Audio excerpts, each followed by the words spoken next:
வணக்கம். இன்றைக்கி நம்ம மசாலா சின்ன லைஃப் ஸ்டைலில் பார்க்க போகிற ரெசிபி எலுமிச்சை சாதம். ஸோ இன்றைக்கி நான் ஒரு ஆளுக்கு பண்ண போகிறேன். அதனால் ஒரு சின்ன சைஸ் லெமன் எடுத்திருக்கேன். பச்சை மிளகா நீட்டாக கட் பண்ணியிருக்கேன். கொத்தமல்லி, கருவேப்பிலை, அதுக்கப்புறம் ரைஸ் நான் வந்துட்டு உதிரியாக வடித்து வச்சுருக்கேன் ஆல்ரெடி. இதுதான் தாளிக்கிறதுக்கு நான் எடுத்திருக்க பொருள். உளுந்து, கடலைப்பருப்பு, கடுகு, ஒரு வரமிளகா. அதுக்கப்புறம் நான் முந்திரியும் திராட்சையும் எடுத்திருக்கேன்.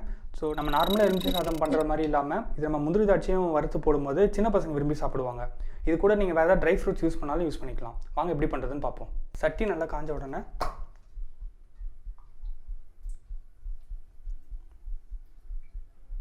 ஒரு 2-3 ஸ்பூன் எண்ணெய். இந்த மாதிரி கிளறின சாதம் பண்ணும்போது கொஞ்சம் எண்ணெய் அதிகமாக யூஸ் பண்ணிக்கோங்க. எண்ணெய் நல்லா காஞ்ச உடனே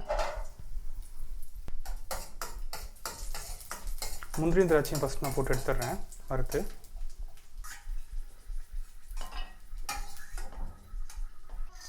இப்போது தாளிக்கிறதுக்கு உளுந்து, கடலைப்பருப்பு, கடுகு, வரமிளகா.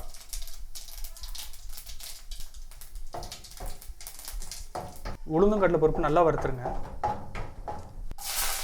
பச்சை மிளகா, கருவேப்பிலை எல்லாம் நல்லா பொரிஞ்ச உடனே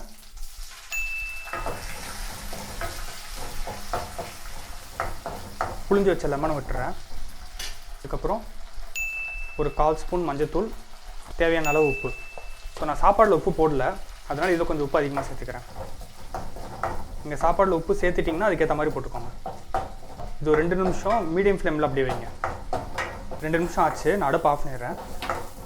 இப்போது ரைஸை சேர்த்துடலாம்.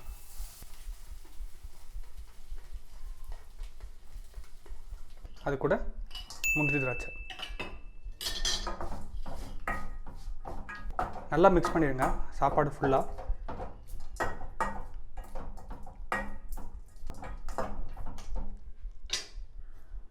கடைசியாக கொஞ்சம் கொத்தமல்லி இலை. அவ்வளோதான், லெமன் ரைஸ் ரெடி. வீட்டில் ட்ரை பண்ணி பாருங்கள். ட்ரை பண்ணி பார்த்துட்டு எப்படி இருக்குன்னு கமெண்ட்ஸில் சொல்லுங்கள். தேங்க்யூ.